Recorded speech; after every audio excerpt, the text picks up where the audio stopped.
बच्चे जो है कोल्ड ड्रिंक, आइसक्रीम, लस्सी, दही, ये सब जितने भी आइटम है फास्ट फूड है उसमें एजिनोमोटो होता है। एजिनोमोटो आस्थमेटिक होता है। जो केचप, सॉसेस होते हैं उसमें प्रिजर्वेटिव होता है, जैसे सोडियम मेटाबाइसल्फाइड, उसमें प्रिजर्व करते हैं तब वो उतना दिन तक रहता है। ये पूरा लाइफ पैटर्न ही बदल देगा आपको। एक नॉर्मल बच्चे को पूरा एस्थमेटिक बना देगा। जो नॉर्मल भोजन होता था, दाल चावल रोटी सब्जी फल फ्रूट दूध घी तमाम चीज़ें, अब वो सब का लोग परित्याग कर दिए हैं। और माँ बाप भी बहुत खुश होते हैं बच्चों को खिला के, पिज्ज़ा और वो सब कोल्ड ड्रिंक बुला के, खाना बनाना नहीं पड़ता, अपना आराम से सो जाते हैं। इसका इतना ज़्यादा इफेक्ट पड़ गया है कि आज बच्चों में अस्थमा इतना ज़्यादा बढ़ गया है कि मतलब कि उसको ट्रीट करना बड़ा मतलब कि एक बहुत बड़ी समस्या हो गई। पालतू कुत्ते घरों में लोग पालते हैं, उसको भी एक बहुत बड़ा कारण माना गया है। मैंने बहुत जगहों पे इस तरीके की चीज़ें देखी, वहाँ पे अस्थमा की भी बीमारियाँ काफ़ी ज़्यादा देखने को मिली। बीएचयू के जाने माने डॉक्टर एसपी जॉन अब आजमगढ़ में भी आपको मिल सकते हैं और उनसे भी आप कंसल्ट कर सकते हैं। चूँकि जिस तरीके से एलर्जी की समस्या हो या फिर चेस्ट से जुड़ी समस्याएँ हों, ये गंभीर बीमारियाँ कब आपके लिए जानलेवा साबित हो सकती हैं, इसका अंदाज़ा भी आप नहीं लगा सकते।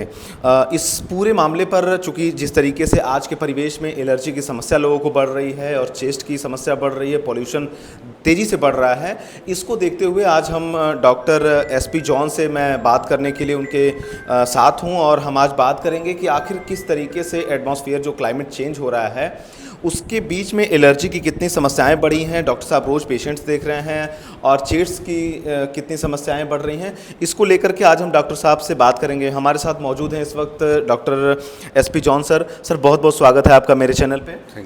मैं डॉक्टर एसपी जॉन हूँ और allergy and chest specialist BHU Banaras Hindu university से हूँ और ये सब फील्ड में मुझको काम करते हुए कम से कम 35 साल हो गए। एलर्जी एंड चेस्ट के मरीजों को देखते हुए एक अच्छा खासा अनुभव रहा है। तो मैं जानना चाहूँगा कि एलर्जी को लेकर के बहुत सारी भ्रांतियाँ लोगों के मन में होती हैं कि एलर्जी ऐसे नॉर्मली एलर्जी किसी को हो जाती है तो लोग उसे बहुत लाइटली ले लेते हैं। तो मैं यहीं से शुरुआत करना चाहूँगा इस आज के एपिसोड की कि एलर्जी को लोग इतना लाइटली क्यों लेते हैं। होता क्या है कि एलर्जी देखिए दो तरह की होती है, एक रेस्पिरेटरी एलर्जी और एक स्किन एलर्जी।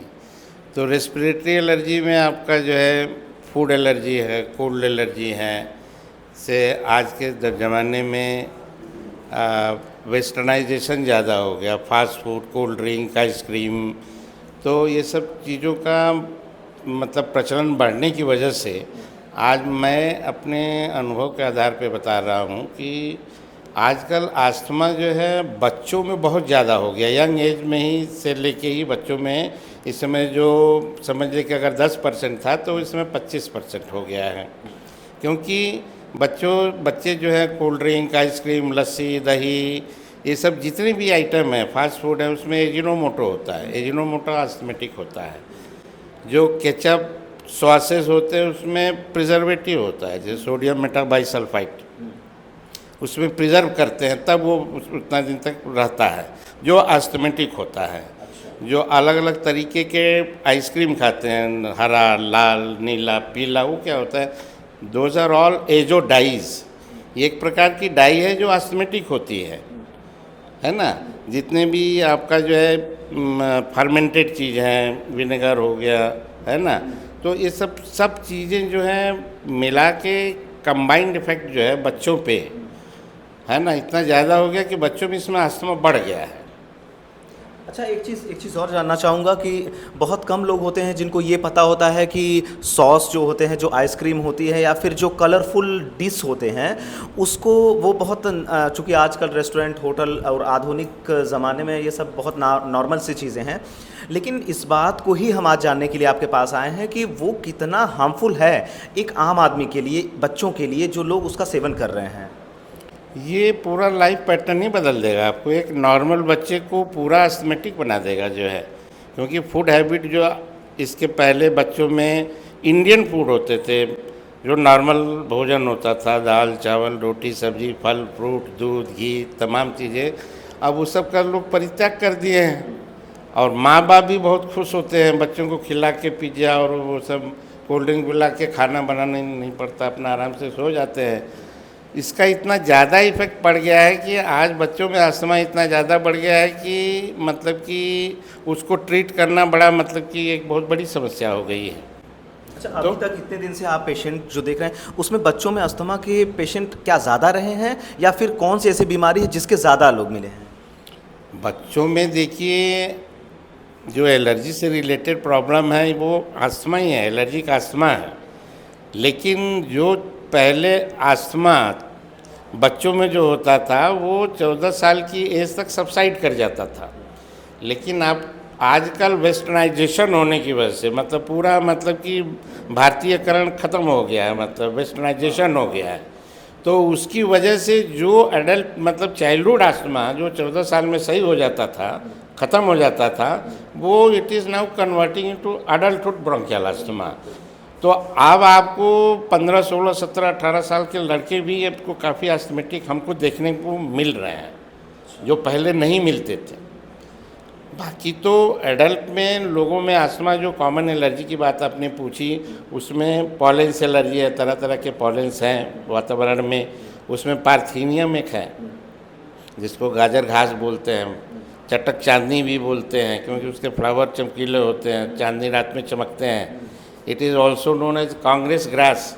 ये अंग्रेज़ों के ज़माने में वीट के थ्रू आई थी। अच्छा। जो फैल गई है पूरी इंडिया में। ये ग्रास एक तरह की है जो जिससे बहुत ज़्यादा स्किन एलर्जी होती है, contact dermatitis, allergic dermatitis. Now it is leading in India number 1 pollen grains which is affecting the asthmatic people। सब एक और भी बात मैं आपसे जानना चाहूँगा कि बहुत लंबे समय से डॉग्स जो घरों में पाले जाते हैं, जो पालतू कुत्ते घरों में लोग पालते हैं, उसको भी एक बहुत बड़ा कारण माना गया है। मैंने बहुत जगहों पे इस तरीके की चीज़ें देखी, वहाँ पे अस्थमा की भी बीमारियाँ काफ़ी ज़्यादा देखने को मिली है। तो इसमें भी क्या यही कारण है? हाँ बिल्कुल बिल्कुल। जो डॉग होता है, डॉग का एपिथेलिया, उसका मतलब चमड़ा, उसका बाल, उसका स्किन जो शेडिंग होती है, उसकी वजह से अस्थमा होता है। वो घर के डस्ट वगैरह में मिल जाता है और आदमी क्या करता है, उसको इनहेल करता है। तो आप पालतू जानवर जो भी रखते हैं, बिल्ली रखते हैं, कैट रखते हैं, इवन गोट और तमाम चीज़ें हैं, बहुत सी चीज़ें हम लोग जिसको इग्नोर करते हैं। पिजन ड्रॉपिंग्स जो घर के खिड़की उड़की पे तमाम ढेर सारे आके ड्रॉपिंग्स मतलब वो कर देते हैं, मतलब होता है वो, दैट इज़ वेरी इंपॉर्टेंट।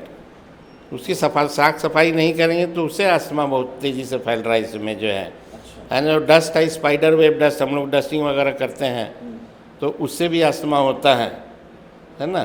तो डस्ट है, इंसेक्ट है, माइट है, इन सभी चीज़ों से, और पालतू पेट एनिमल्स हैं, तो इस सब चीज़ों को हमको थोड़ा ध्यान देना पड़ेगा। और जो घर में जो हम लोग रखते हैं कारपेट, दरी, अब न वो फैशनेबल टाइम है, मतलब लोग अपने घर में कालीन वगैरह तमाम सजा के रखते हैं, लेकिन उनके लिए जो थोड़ा सा भी एलर्जी है उनके लिए वो बहुत जहर है। जैसे आजकल हेयर फॉल की समस्या लोगों में बहुत ज़्यादा तेज़ी से बढ़ रही है, तो इसमें भी एलर्जी के क्या कुछ एंगल मेंशन होते हैं कि नहीं? ये चीज़ बहुत बिल्कुल बिल्कुल। This is known as allergic follicular, मतलब फॉलिकुलर डर्मेटाइटिस प्रकार से है।